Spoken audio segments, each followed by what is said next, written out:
So welcome back to third part of Java web application development, and in the last video we created a landing page or a home page and also a login page, and from the login page we added some field, that is a field for password and a field for username, and also a button that you can click and log in after you have been verified in the system. So let's just run the last project. You can see it here.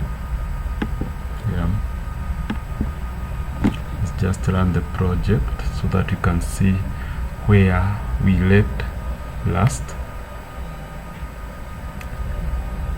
So for this tutorial we are just going to add action to our button and enable it to take us to the landing page when we input the credentials. So here is our login page. Here's our login page. It's still loading.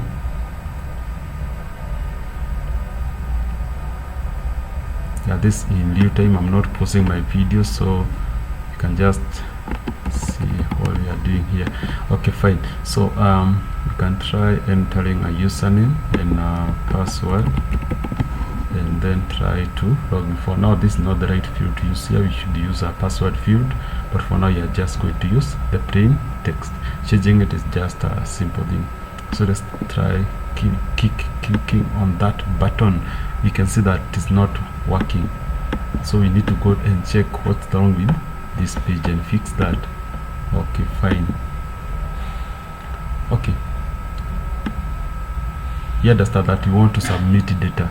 Okay, you want to submit data, and whenever you want to submit data, you submit your data using a form, and we can see that our fields are not enclosed in a form. So we are going to enclose our items in a form. Now I'm going to start my form from here. I'm going to use a JSF form. So h form, and let's give it ID login underscore form. Okay, and close it down here.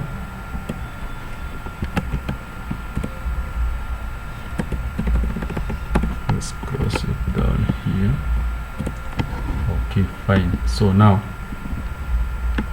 our page can now submit data because it's enclosed in a form. These are just basic HTML skills that I'm presuming that you have them, but if you have any question you can always ask. And if you remember from our login bin or login managed bin, when we talk about a managed bin, is a bin that is managed by an external program. For instance, our bin here is being managed by the JSF framework that we use, that is Primefaces. That's why it is called a managed bin, as simple as that. And our managed bin is called user, and we have this method login. You can always control click on it and it will take you to the specific method or the specific field. So in our method we can see that you are saying that if you click on that button, the action is it should load the home.xhtml page. Okay, okay, and we have already enclosed our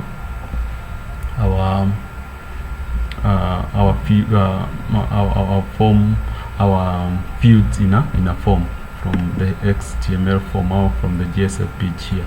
So and these are a UI thing, so you don't need to compile our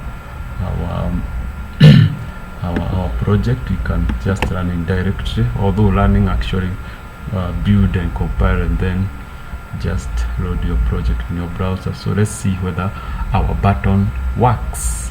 Okay, that will be good because you know how to create a page that you can use to authorize users into your page. you can see that we have an error here.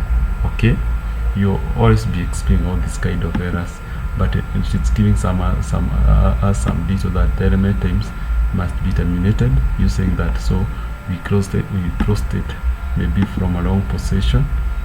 Let us see.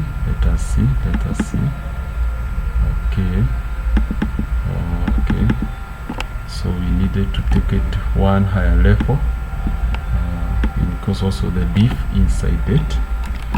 Okay, fine, let's go to our page and try to reload it. Okay, now our page loads. That's how you fix some few bugs that you'll be finding here and there. We have added some action to this button, so we are still not using this field because anyway we are not reading from them, but we are going to read from them next. So let's try and see if our login button loads our home page. Let's see. Wow, so you can see that we have loaded to our home page that has a header, menus, display here, and a footer. So that works.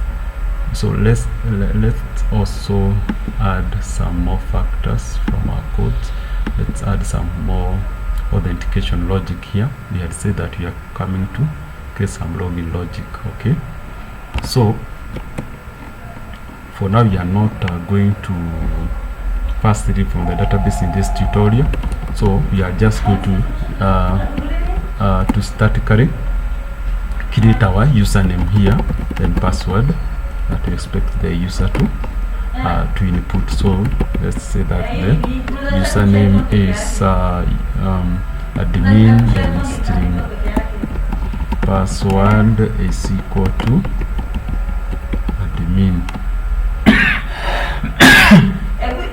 Sorry for that. So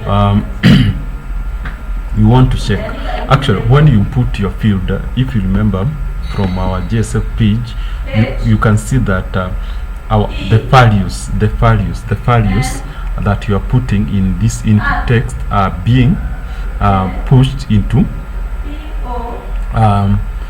our managed bin. Okay, this is being done automatically. It is being done for us by the JSF framework. So you can see you can see it here. So this is going to, when you input a value here, it is going to call the setter. Okay, so these are going to be set in the managed bin, so our data will be in the managed bin. Okay, that, I hope that explanation is enough. So let's go back to our managed bin. So let's just use if to check if we have said that our values are now saved in our managed bin. Okay, so we are going to check if username, let's see. Okay, let's change this field so that they do not become like the local variable. You remember that I had made them the same way. So let's try to check if user, let's try to make some errors here.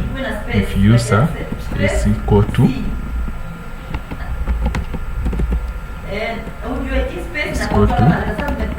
username add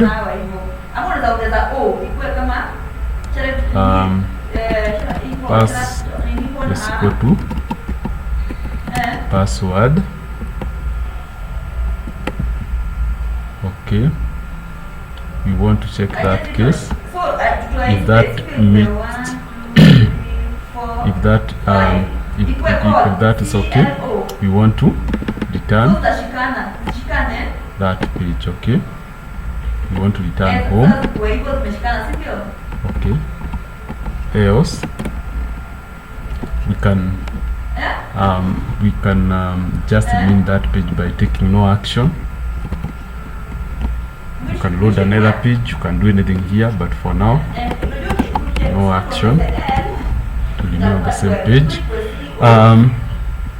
You'll be adding more features on that. So you can see that we have an error over bad operand. Okay, so let's let's see how we can fix this. These are binary operators, so we want now to use the right kind of operators here. So let's the best thing is always to remove one part, so you can see that that works. Okay, we want to say that you also want to add something else. Let's try to use OR operator. That also give us an error. Why? Actually our error was not in this sign. Let's add. So our error was here. Okay, fine. So you always be finding such errors, but you still have another one that we are comparing our strings using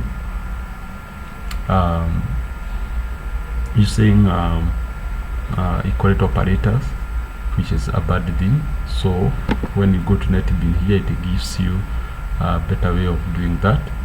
So you can use, it is telling you to use equals, so you can change it to use equals, and the second part you can also change it to use equals. Okay, this is how you compare strings.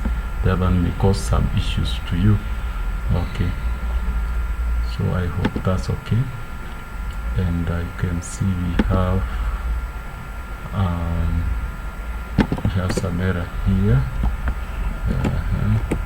Let's fix that error. Let's see what it says. You can see that we don't have a return value here. So we can say return nothing. Okay, that should fix that issue. So now we expect that if a user enters admin as the username and admin as the password, it should be authorized, otherwise it will not be authorized. And we have our Java code, which is the business logic. So you need to clean and build our project. Okay, then we are going to run our project. Let's see if our logic works. Okay, we are running together here. Okay, so we have our page here. Let's try logging in. Nothing happens for now because our fields are blank. So if you put blank field, that's the data that's being passed to our managed bean. Let's try to use admin and admin. Now these are being sent to our bean. Let's see what happens. Oh, our project now has a simple way of authenticating users. Okay, because it has simple way of authenticating users. And as I said, is that you can use a different field. Here we used an input text, but we can look for another field that we can use for password. Let's see what parentheses give us. Okay, so this is how you preview. You can always preview the fields that are provided for you. And let's look for a password field that we can use. You can see that we have P password field that should render a password field in HTML. Let's give it the same ID as the other one. Okay, ID is equal to password, and the value is equal to user dot. Okay, let's see. So dot password. Now close that. Now safely remove that. It's always to ensure that our password are not visible, so that our application may be secure. Okay, fine. Let's see if that works. Our password should now not be visible as we put it. Oh, here, there it goes. So you can see that we have entered our password, but it is hidden because now this is rendered as a password field. Let's try logging in. what happens. Okay, this page is asking me, so when it has sent this login page, it's asking me to save my password, so I will just save it. Yeah, so you can see that our small project now has some nice logic, and it's working. We are authenticating our users and authorizing them to access the system, but we have not done much. But I hope that this is now motivating you to continue creating your web application using Java language. So that is it for now. See you in the next. We'll do more. We'll play more with this thing. We are going to read maybe our data from MySQL, so we are going to connect our project to MySQL database. So till then, bye bye.